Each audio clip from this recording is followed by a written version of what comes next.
नमस्ते दोस्तों। जब भी हम स्टॉक मार्केट के बारे में सुनते हैं तो दो टर्म बहुत ज़्यादा सुनने को मिलता है, आईपीओ एंड नैब।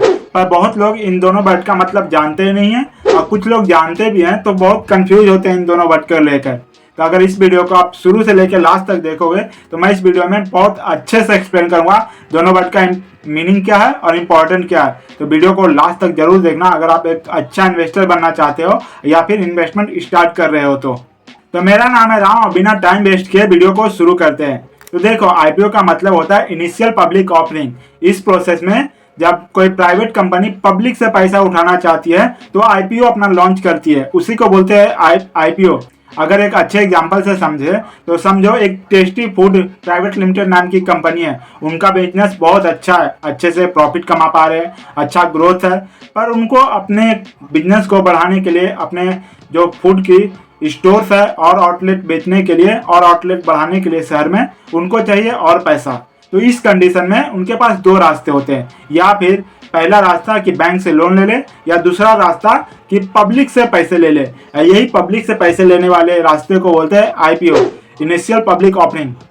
मीन्स अब वो क्या करेगी, अपने कुछ शेयर्स पब्लिक को ऑफर करेगी, बोलेगी कि आप हमारे कंपनी में पैसा लगाओ और हमारे कंपनी का हिस्सा बनो। इससे क्या होता है कि जो छोटे इन्वेस्टर होते हैं अपना पैसा लगाते हैं और जब भी कंपनी का ग्रोथ होता है तो उनका भी प्रॉफिट होता है क्योंकि उन्होंने शेयर खरीदा है।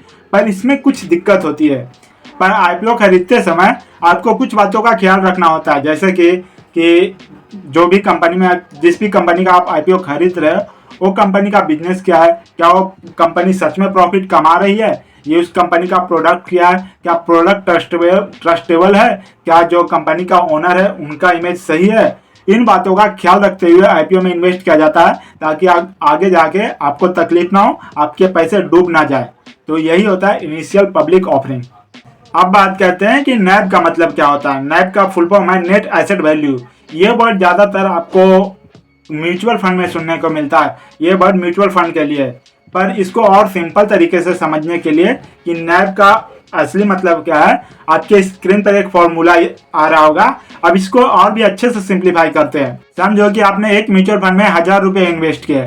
अगर उस समय एक नैब का वैल्यू 10 रुपीज चल रहा होगा तो आपको कुल 100 यूनिट्स मिलेंगे। 1000 रुपये के 100 यूनिट मीन्स 1 नैब का वैल्यू होता है, जो 1 यूनिट का वैल्यू होता है वो 10 रुपीज होता है। तो यही होता है नैब जो होता है, एक यूनिट का वैल्यू डिसाइड करने के लिए तय करने के लिए ये नैब का यूज किया जाता है। अब समझो कि जो 10 रुपीज का नैब आपने खरीदा था मीन्स 1 यूनिट अब 15 रुपए की हो गई, तो आपका जो 1000 रुपए का इन्वेस्टमेंट है वो भी बढ़ के 1500 हो जाएगा। मीन्स आपने 500 रुपए का प्रॉफिट कमाया।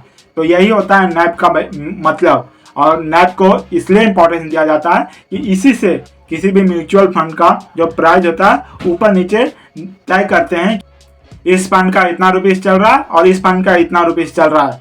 तो यही होता है नैब का मतलब।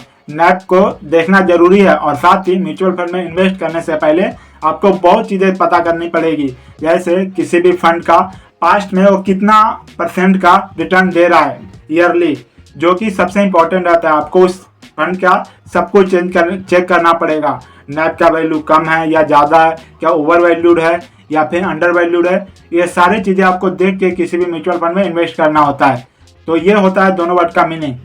आई होप कि आपको दोनों वर्ड का मीनिंग अच्छे से समझ गया होगा और ये वीडियो आपको आपके नॉलेज को थोड़ा सा और अच्छे से इंक्रीज कर पाया होगा। And thank you for watching this video. अगर वीडियो थोड़ी सी भी अच्छी लगी हो तो चैनल को सब्सक्राइब करना ना भूले, क्योंकि मैं ऐसा ही वैल्यूएबल कंटेंट लाता रहता हूँ। And thank you for watching this video. मिलते हैं किसी अगले वीडियो में, तब तक के लिए मजे करो।